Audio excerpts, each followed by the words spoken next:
if you try to do something just for the sake of showing off or just for the sake of your own personal pleasure, that's when you repeal barakah from yourself.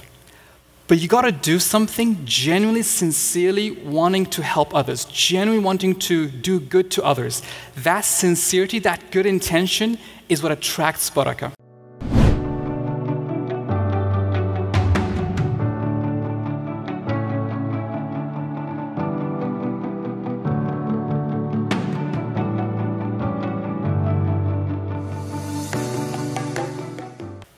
Now you might be wondering, okay, where do I get barakah? Do I order Amazon Prime? Like, where do I get it? Not quite. If you want barakah, in our research, there's over 20 sources of barakah. But if you can be categorized into 3 categories: mindset, values, and rituals. To understand mindset, there's a story of a Bedouin man walking with a camel, and he wanted to go meet Prophet Muhammad, peace be upon him. And he said to the Prophet, should I tie my camel and then come and see you? Or should I just let the camel loose and trust in God and come back and find it later?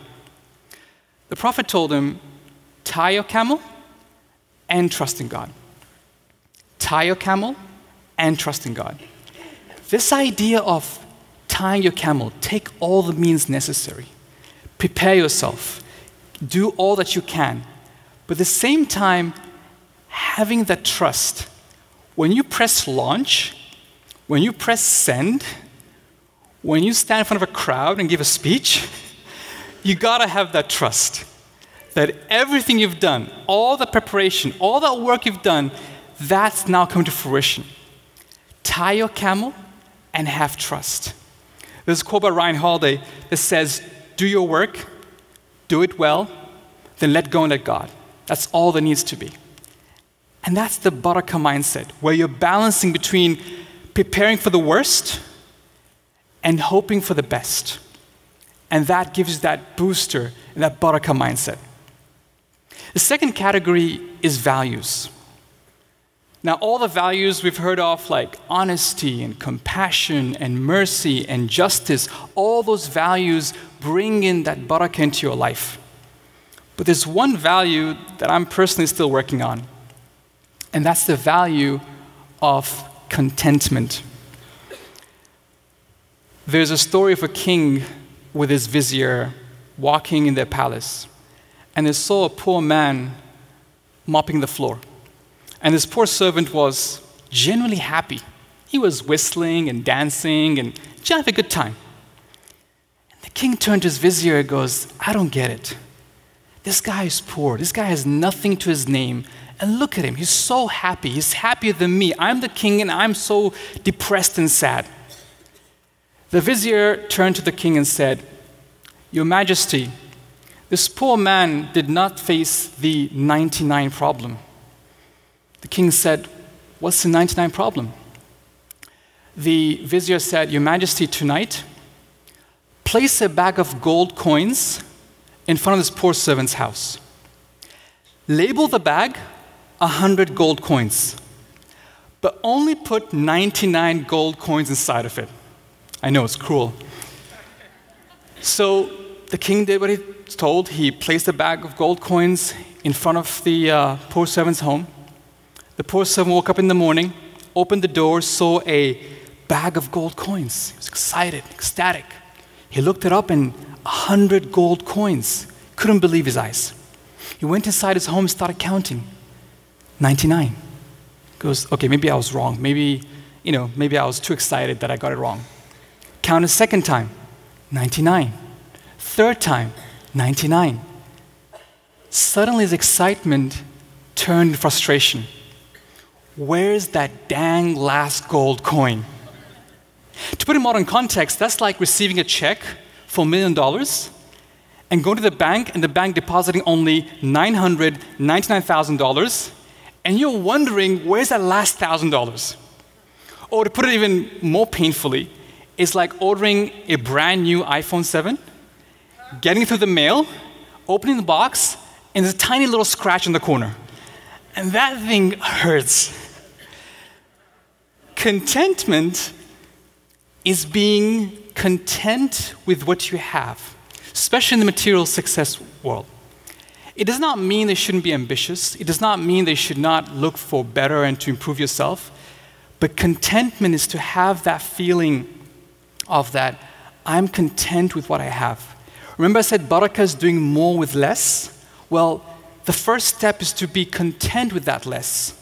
If you're content with the small amount of money you have at this moment, that's when you attract barakah into your life. If you're always frustrated, if you're always miserable, thinking of what you do not have, that's when you repel barakah from your life. The third category is rituals. And these are the actions that you can take to immediately feel the barakah in your life. One of the quickest way that we can all experience barakah is to share a meal with somebody. It is said that there's a prophetic tradition that says the food of one person is enough for two. The food of two people is enough for four. And the food of four people is enough for 8. So an action item for you is to literally share a meal, share tonight's dinner with somebody. Don't buy them a meal. Literally split your meal in half. If you order burrito, split it in half, give it to somebody else. If it's sharing a pizza, then split it in half, give it to somebody else. Literally split the meal in half and give it to somebody else. Just that experience of splitting your own meal and sharing with somebody else, you will taste the barakah. Not only will you feel full, but you'll have an amazing conversation and you'll see and sense this idea of barakah. So, mindset, rituals, values. What's the catch? You think, is it just have the right mindset, values, rituals, and that's it? There is a catch. The catch is you need to be sincere. See, if you try to do something just for the sake of showing off or just for the sake of your own personal pleasure, that's when you repeal barakah from yourself. But you got to do something genuinely, sincerely wanting to help others, genuinely wanting to do good to others. That sincerity, that good intention is what attracts barakah. Once I was traveling with a friend of mine, and we wanted to meet this old Muslim scholar, like a modern day sage. And he is from Mauritania, from West Africa. And anyone knows about Mauritanian hospitality? As soon as you enter their homes, they give you a cup of tea that's 3/4 sugar, a little bit of tea. It's more like sugar with tea than tea with sugar. Anyway, so we arrived at his home, we had that tea, and we were like buzzing. And we asked him for advice. This is like a classic sage story. You travel, you ask for advice, he gives you one line. So he was quiet for a while, and he said, have good intentions and work hard. And I remember first when I heard this, I thought, that's it? Like, come on. But the more I thought about it, the more I realized that this is the formula for success. Have sincere intentions and work hard. If you're sincere in what you want to do, if you're sincere in helping others and making a difference, if you're sincere in making impact in the world and building a better world, and you're willing to put in the hard work, that's the formula for success. I've seen many projects in my life which started off very sincerely with a lot of hard work. But after years of successes and sometimes with fame and glory, that sincerity waned. And suddenly all these uncontrollable factors turned against them. Suddenly they faced problems they've never thought of before and they're wondering what's happening. We always were successful. What's going on? As I always check the intention, check the sincerity. There's a scholar that said that I spent 40 years of my life trying to check my sincerity and make sure that it's pure. So circling back to productivity, if we know that to achieve anything in life, you need to have energy, focus, and time. You need to have some kind of energy level, some kind of focus, and a bit of time to achieve anything in life, then barakah is like that spiritual coefficient. Sorry, man. Algebra, Muslims invented algebra, all that stuff, so sorry. Barakah is the spiritual coefficient that multiplies your efforts and helps you achieve success beyond your expectations. Energy, focus, and time.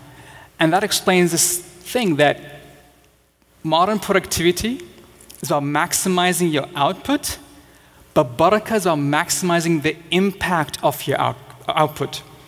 The key word here is impact. Barakah is not about material success.